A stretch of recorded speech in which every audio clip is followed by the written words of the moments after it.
Clonlara, c'est fini pour moi. Et aujourd'hui, je vous montre mon projet de capstone, version IRL.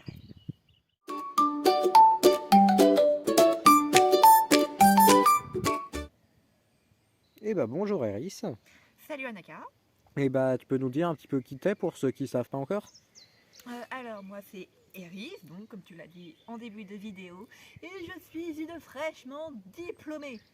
Il y a 2 jours, c'était sûr et certain, ça y est, j'ai fini Clonlara, je suis diplômée. J'étais étudiante à Clonlara pendant 3 ans, donc voilà. Sinon, je suis aussi nomade en camping-car depuis 2019, donc autrement dit, ça va bientôt faire 7 ans. Ça passe beaucoup trop vite, c'est un truc de fou. Et avant ça, on faisait beaucoup de voyages en semi-nomade, surtout en Europe. Et encore avant ça, lorsqu'on était vraiment tout petit, mon frère et moi, donc toi, Oui, moi. on a fait un tour du monde. Voilà. Donc toi, c'est la même chose que moi. Mm. Sauf que toi, tu es encore étudiant à Clonlara. Et du coup pour revenir à la vidéo, donc tu dis que tu as fini ton projet capstone, mais il y en a sans doute qui savent pas forcément c'est quoi déjà ton projet capstone. Du coup tu peux un peu nous rappeler ce que c'est? Alors déjà, un projet de capstone chez Clonlara, c'est un projet de fin d'études, littéralement. Je dois y consacrer un certain temps, et moi j'ai consacré un petit peu beaucoup trop de temps. Ça se dit pas, mais vous avez saisi l'idée quoi. Et donc mon projet de capstone à moi, c'est Chibi Pop Cards. Et c'est quoi en gros ce Chili Pop Card?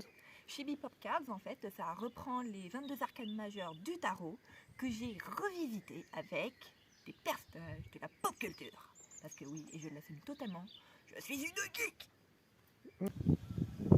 Et le nom là du coup, le Chibi Chili Pop... Pop Cards. Oui, du coup t'as beaucoup galéré pour le trouver ou alors ça a été en gros illumination directe, genre bon sang, mais c'est bien sûr. J'aurais bien aimé que ce soit un truc à la ça fiche boum là-dedans. Mais malheureusement, ça n'a pas fait. J'ai beaucoup brainstormé pour trouver Chibi Pop Cards parce que je voulais le mot Chibi dedans. Parce que mes représentations, mes illustrations sont en personnage Chibi. Tu sais ce que c'est, toi, le Chibi? Oui, mais tu peux quand même rappeler ce que c'est.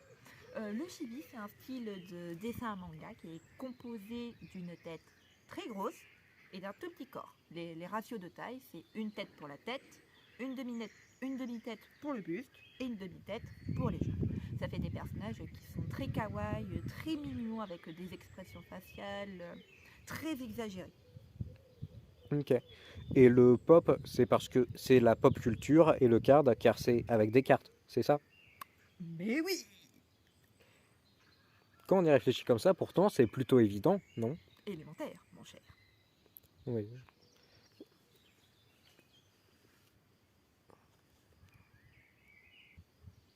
Et du coup, maintenant que ton projet il est fini, Ouais. tu trouves que ça rend quoi de l'avoir maintenant, entre guillemets, en vrai?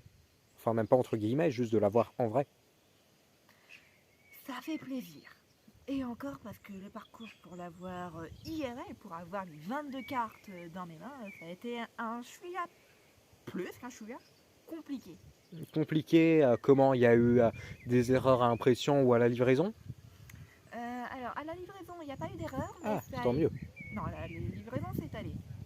Mais ça a été au niveau de l'impression. Nous avons choisi on a fait imprimer les cartes, sauf que les imprimeurs, ils se sont gourés au niveau du fichier d'impression qu'on leur avait envoyé ou qu'ils nous avaient envoyé. C'est-à-dire, ils s'étaient courés, c'était pas la bonne taille ou qu'est-ce qu'elle a pas les bonnes Alors, notre couleurs? fichier d'impression à nous, qu'on avait fait sur leur template à eux, qui nous avaient envoyé, était parfait, il était nickel chrome, littéralement, on l'avait vérifié 10 millions de fois. En plus, avec l'intelligence artificielle de leur propre site internet, donc là-dessus, aucun problème. Mais ça a été lorsque eux, ils ont fait l'impression, en fait, ils ont décalé les cartes de 2 millimètres. Parce que moi, mes cartes, elles sont recto, verso. Ouais, oui, donc en fait, le dos était pas au dos. C'est ça, ils n'étaient pas bien alignés, il y avait 2 millimètres de décalage. Ah oui, Donc, même si j'avais entre guillemets prévu ce genre de petit incident dans mes propres marges de dessin de personnages, dans mes cadres, j'avais pas prévu quand même que ce soit 2 millimètres.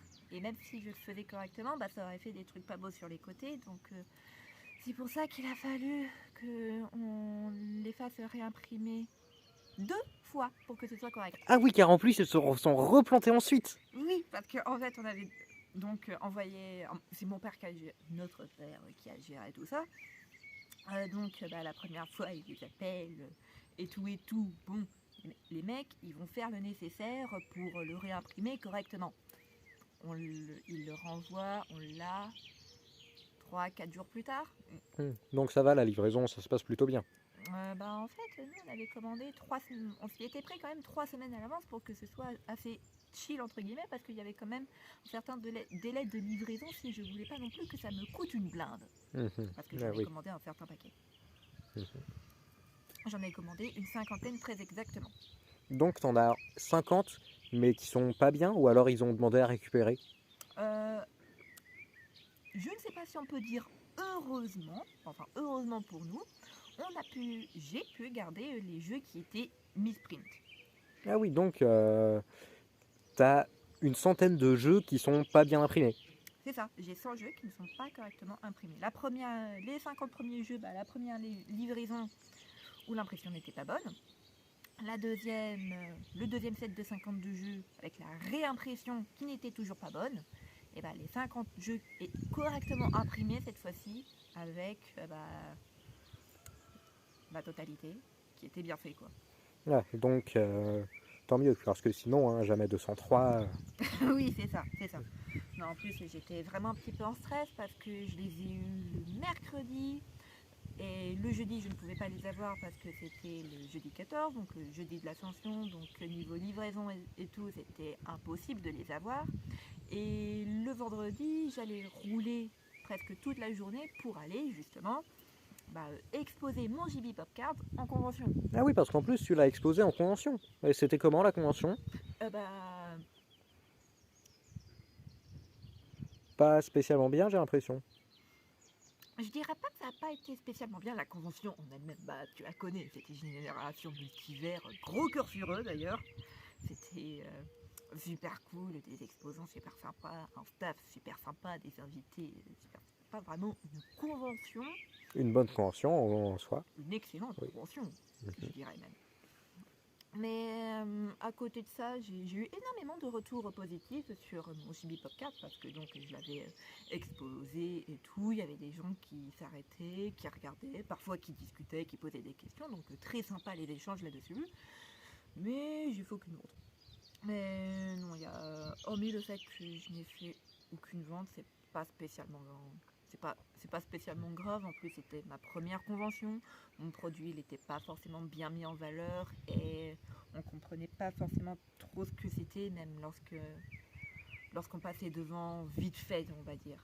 Il fallait vraiment prendre le temps de s'arrêter, de lire, de discuter et tout. Donc, c'est pas un produit d'appel qui marche en fait chez Bipopcard. Ça aurait été des affiches, ça aurait été autre chose, toujours dans mon style d'illustration, ça aurait mieux marché. Donc c'est pour ça que justement je travaille à la suite des JB. Ah oui, parce que tu as déjà d'autres idées en tête. Plus d'autres idées en tête. Mais ça, ce sera le sujet d'une prochaine vidéo parce que c'est plus trop en rapport avec JB Popcard, avec Clonara et avec le Gratte-Tout. Ouais, et du coup, il ressemble à quoi maintenant une fois fini? JB Popcard? Oui. Et on va voir ça tout de suite. Alors, j'imagine que ton JB Popcard, c'est dans le petit sachet rouge à côté de la table. Ouais, c'est ça, la table, c'est une table d'exposition. Donc tout tient dans ce magnifique sachet, magnifique. Il y a aussi de la couleur bordeaux.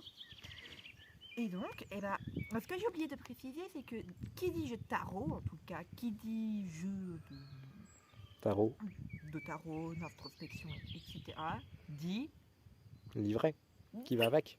Livret avec. Donc, ah oui, donc en plus, il y a un livret. Oui, j'ai un livret de 48 cartes, pages. Et du coup, il fait quoi le livret? Il est comment Le livret, c'est ça. La couverture, c'est sympa. C'est tous les personnages de tes... c'est toutes les cartes qui sont dessus, non? Ouais, c'est ça. Donc on retrouve tous mes personnages. On les verra un petit peu mieux dans les cartes en vrai, après qu'il nous a parlé du livret. Ouais, c'est ça. Après, il y a le titre JB Popcard. Et il y a le dos, l'histoire des JB Popcard. Non. Ouais. J'ai fait la mise en page sur Canva, mais j'ai gardé les mêmes couleurs que celles que j'ai utilisées justement pour mes cartes. Et bah justement, à propos de cartes, bah, je pense qu'on peut aller les voir un petit peu plus en détail. Ok, à quoi on montrera le livret? Bah ouais, si tu veux. Ça marche. Alors on passe aux cartes. Ouais. Encore. Hop, donc là c'est bon, c'est ton livret. Bah on va voir les cartes. Allez, alors déjà, les cartes vierges. Allez oui, ça c'est un modèle d'exposition. On voit les 2 mm de décalage sur les côtés. Ah oui, effectivement. J'en ai une centaine comme ça. Une centaine de jeux? Une centaine de jeux, oui. Ah oui, donc oui, ça fait beaucoup. Beaucoup trop de cartes. Bon, alors, donc on voit le dos. C'est la couverture. C'est ça. Ou l'inverse. J'ai d'abord fait mon dos de carte plutôt que ma couverture de livret. Hein. Ok. Alors, on va passer à présent aux cartes. Bon bah tu vas pouvoir commencer à nous montrer tes cartes. Ouais, juste avant, petite précision, je ne vais pas parler de pourquoi j'ai choisi quel personnage pour quelle carte, parce que sinon ça va prendre beaucoup trop de temps. Donc je consacrerai un short pour chaque carte. Ok? Ouais, donc beaucoup de choses à venir pour les prochaines semaines. Ouais, c'est ça. 22 cartes, 22 shorts. Bon, pas un par semaine, sinon ce sera trop long, mais voilà l'idée. Ok. Allez, c'est parti? Bah c'est toi qui dis. Ouais, donc première carte, Jack Sparrow, le battleur. On voit bien, ouais. Donc le battleur, première carte. Ensuite, On reprécise, toutes les explications concernant les cartes seront dans un futur short consacré à cette carte. voilà, merci Anaka. Ensuite, la papesse qui est représentée par Galadriel, du Seigneur des Anneaux, je précise. On sait jamais. Donc on voit déjà qu'il y a une très grande concordance visuelle entre mes deux cartes. Hein. Bah on voit que c'est le même style. Oui. Même style de dessin, même dessinateur. Même cadre, même écriture, typographie, etc. Ensuite, après la papesse, il y a l'impératrice qui est symbolisée par Wonder Woman. Voilà. Ensuite, l'impératrice, nous avons l'empereur qui est Optimus Prime, chef des Autobots. J'adore cette phrase. Hop. Ensuite, nous avons, après l'empereur, il y a le pape. Donc, Mufasa, Simba et Nala. Toujours en chibi. Ça a été galère de les faire en chibi. Et après le pape, il y a les amoureux. Donc, Woody et Bo. On passe. De Toy Story. Toy Story, oui. Après les amoureux, il y a... C'est la justice. Ah, ma carte! Il y a du vent. C'est la faute du vent, c'est pas moi. Donc la justice, c'est Captain America. Non, vraiment. D'ailleurs, petit fun fact, on dit toujours Jack Sparrow et Captain America, alors que celui qu'on appelle Captain n'est pas Captain et celui qu'on n'appelle pas Capitaine est Capitaine. Excellent fun fact. Ouais, très drôle. Donc, pour la justice. Après la justice, il y a le chariot qui est symbolisé par Vegeta. Vegeta. Prince des Saiyans. Voilà. Il porte quand même une planète à son nom. Portait. Une planète. Oui, bon, t'as compris l'idée, quoi. Après le chariot, il y a l'ermite avec Maître Oogway. Dans Kung Fu Panda, évidemment. Ouais. David, ça a été une carte très compliquée à la fois à définir le personnage la symbolisant et c'est tout.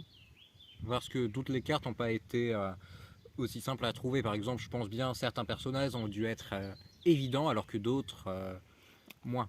Ah bah pour Vegeta et le chariot, lorsque tu écouteras le short sur pourquoi j'ai choisi Vegeta, c'était évident que ce serait Vegeta pour le chariot, alors que l'ermite, ça a été une vraie galère. Donc, après l'ermite, c'est la roue de fortune, qui est symbolisée par... Tu sais qui c'est? C'est Oogie Boogie. Oui. Non. C'est dans l'étranger de Monsieur Jack. Il a eu un trou, il a bafouillé. Voilà, en chibi. Je trouve qu'il est trop choupidou en chibi, lui. Le fond est vachement beau. Ouais, la roue, là, la roue. Oh, j'ai passé un temps fou dessus, j'ai passé un temps fou. Tous les petits bonhommes là qu'on voit, hein. J'ai dû les faire un par un et les dupliquer et bien les replacer et les tourner Ah oui. à chaque fois. Beaucoup de... Travail chiant. Donc ça a été laquelle pour l'instant, la carte la plus compliquée? La roue d'Oogie Boogie et la 17, si je ne me trompe pas, qui est la... Bah chut, chut. On va y arriver. Chaque Oui. chose en son temps. Et la carte suivante aussi, j'ai un petit peu de mal pour les cheveux du personnage. Et c'est la force qui est symbolisée par Princesse Leia. Et j'ai eu du mal pour refaire ces macarons. Oui. Les traits de ces macarons surtout. Donc, D'ailleurs, pour la force, on aurait plutôt pensé, par exemple, bah, si pour rester dans le terme de Star Wars, à un personnage qui utilise la force justement. Donc, bah, en gros, pourquoi pas forcément un Jedi ou un Sith? ah ça, tout sera dans son short. Mhm. Allez. On passe à la suite. Après la force, c'est le pendu. Je suis hyper fière de cette carte. J'ai quand même réussi à caser 2 personnages dans un jeu de tarot quand même assez sérieux, des personnages que j'adore et qui sont assez improbables à voir dans un jeu de tarot. Je parle bien sûr de Bob l'éponge.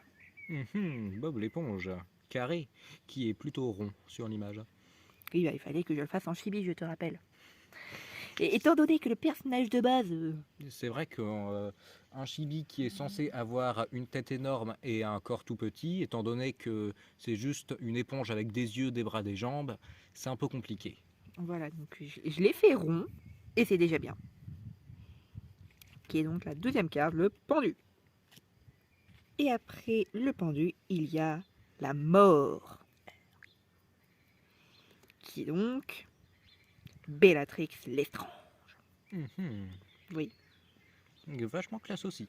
Ouais, et on voit bien. Zoom un tout petit peu, je sais pas si on la voit bien, la marque des ténèbres. Ouais, je trouve que celle-ci de carte, elle est sombre, mais elle est badass, je trouve.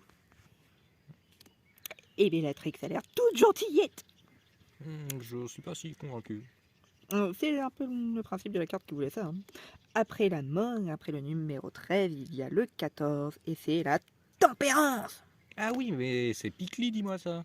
C'est Piclé dans Lilo et Stitch. Le petit extraterrestre à 3 jambes et 2 langues. Et à un seul œil. Aussi, surtout. On le voit là, son œil. Et qu'il a 3 pattes. Voilà. Donc je me suis bien amusée pour le faire, Picli. C'est lui le deuxième personnage un peu improbable ou c'est quelqu'un d'autre? Non, c'est lui, le 2e personnage un petit peu improbable. Même si Oogie Boogie, c'est assez improbable aussi. Bah, pas tant que ça. N'empêche, d'avoir Bob l'éponge et Picli dans un jeu de tarot, C'est vrai que... faut oser. C'est original. Hop. Après la tempérance, il y a le diable avec Maleficent. Mhm. Elle est pas belle, ma Maléfique? Si, si, oui. Elle est pas choupinette? Non. Enfin, Je la trouve trop mignonne. De tous les chibis que j'ai fait, je trouve que celle-ci, c'est le plus réussi, je trouve.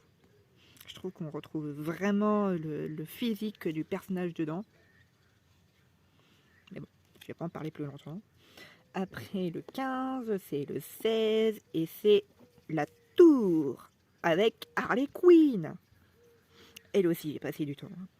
Pas pour le personnage, le dessin ou la tour en elle-même, mais pour le dégradé des couettes. ah oui, c'est compliqué que ça? Ah, c'est que j'en avais jamais fait aussi des dégradés dans les couettes. Enfin, des dégradés de cheveux comme ça tout court. Donc il a fallu que j'essaye de différentes techniques, différents pinceaux et tout. Mais c'est allé, c'est allé. J'ai passé du temps, mais le résultat, je trouve qu'il est super beau. Voilà. Hop. On passe à la suite. Après la tour, donc c'est le numéro 17. Et Celui c'est... dont tu nous parlais tout à l'heure. non? Oui, la lune Batman, j'avais raison. Donc la lune pour Batman. On le voit magnifique, là, il repose, il observe Gotham. Enfin, on imagine que c'est Gotham. Je suis particulièrement fière de l'effet de lumière que j'ai réussi à mettre en fond. Il a été long, lui aussi, surtout pour le fond et les lumières. Les lumières, ça a été hyper galère. Bah, le plus compliqué sur tous. Le fond? Non, sur toutes les cartes. La Fond plus ou chaude personnage. Ouais, le plus compliqué. Laquelle? Ah, tu me poses une colle. Bah, pendant qu'il réfléchit, enchaîne les cartes, non? Ouais. Et c'est que quand je vais parler, je vais plus... Oh, tant pis. La carte qui m'a demandé le plus de temps par rapport au personnage, je dirais que c'est Wonder Woman. Pas à cause de son personnage, mais à cause de ses lumières dans les cheveux. J'ai utilisé une technique que je ne maîtrise absolument pas. Donc ça m'a demandé aussi de pas mal potasser, de pas mal essayer. Donc elle aussi, j'ai passé du temps. Et donc, Harley et ses couettes. C'est vrai que le dégradé. Il est beau, hein. Ouais. Et donc, les tours de Batman. Après la lune, il y a le soleil en numéro 18 avec Let's go! Mario. Voilà. Lui aussi, je suis contente d'avoir pu le caser dans un jeu de tarot. Et j'ai choisi que des personnages que j'aime aussi. Bah oui, logique. Bah oui. Soleil, Mario, paysage de Mario.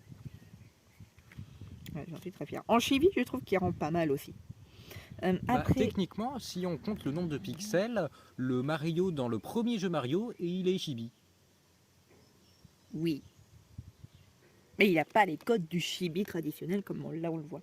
Bah, sa tête, elle est aussi grosse que son corps. Oui, mais est-ce qu'il a des gros yeux? Est-ce qu'il a l'air tout choupi? Mais il doit faire une vingtaine de pixels. Justement, donc c'est pas du chibi. Allez. Après le soleil, c'est l'étoile avec Princesse Zelda. L'étoile, ça aurait pu aussi convenir à Mario, non? Oui, sauf qu'il me fallait des personnages féminins parce que j'ai voulu aussi respecter la parité. Et après, peut-être aussi, tu savais pas qui mettre à la place du soleil. À la base, le soleil, c'était Link. Mhm. Et l'étoile, c'était Mario. Sauf que j'ai mis Mario pour le soleil, j'ai retiré Link et j'ai mis Zelda pour l'étoile. Ok. Bon, ça va très bien. Oui. Donc c'est tout ce qui compte. Allez. Hop là, on passe à la suite. Après l'étoile, c'est le vin. Le vin, c'est le jugement. Et c'est Thomas Anderson. De Néo, Matrix. quoi. Néo. Je trouve que parmi toutes mes cartes, lui aussi, il est hyper badass. C'est vrai qu'il est vachement classe. C'est Néo aussi. Enfin, Keanu Reeves. Lui aussi, il est hyper badass, je trouve. En train d'arrêter les balles. Ouais. L'effet aussi, il est super beau. Donc je trouve qu'il est super fin. Après le jugement, nous avons le monde. Et pour le monde, j'ai choisi le génie de la lampe. Voilà, Oui, on le voit dans sa lampe. Enfin, la lampe au bout. dans Oui. sa lampe là. Avec le monde, l'arrondi, sa barbiche, ses cheveux, ses oreilles pointues. Je suis très contente. Il est très sympa lui aussi. J'ai eu un petit peu de mal lui aussi à le dessiner en chibi justement. Parce que j'avais pas forcément de très bonne image de référence, donc il a fallu que j'improvise un petit peu, mais ça s'est globalement bien passé. Et Néo aussi, j'ai oublié de le dire, ça c'est pas le dessin original. Ah bon, il y avait une autre version Vous avant? avez fait une autre version, sauf qu'il ressemblait à une danseuse. Ah bon? Oui, Bah, t'as toujours le croquis? oui, j'ai toujours le croquis. Ah bah, tu pourras peut-être le montrer dans son short à lui. Ah oui, ah oui. Donc, il était un peu galère. Et le génie aussi.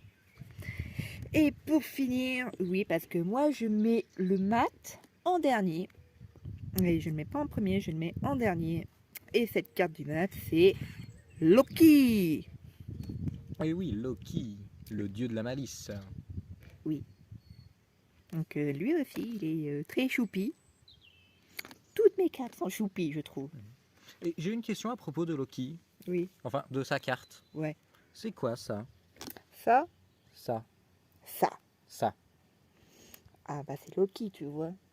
Malice, fourberie, illusion. Coup de gomme que t'as pas vu avant d'envoyer à l'impression. Absolument pas. C'est lui qui a tout influencé. Allez. On va remettre toutes mes cartes en vrac. On va bien toutes les voir. Ouais. Et je retire surtout le sachet. Donc, Loki, le génie, Néo, Zelda, Mario, Batman, Harley Quinn, Maléfique, Pigly, Bellatrix, Bob l'éponge, Leia, Oogie Boogie, Maître Oogway, Vegeta, Captain America, Woody et Bo, Mufasa, Optimus Prime, Wonder Woman, Galadriel et Jack Sparrow. Et je précise que tu as encore dit Jack Sparrow et Captain America. Allez, là-dessus, Iris a un mot pour finir. Et bah tout à fait, n'hésitez pas à liker, à commenter, à partager. Si jamais vous avez des personnages de la pop culture que vous verrez bien dans un tarot, et bah n'hésitez pas à le mettre en commentaire. J'ai comme projet de faire un futur tarot, un prochain tarot. Donc j'ai toujours besoin d'idées, donc je suis toujours preneuse. Belle prospérité.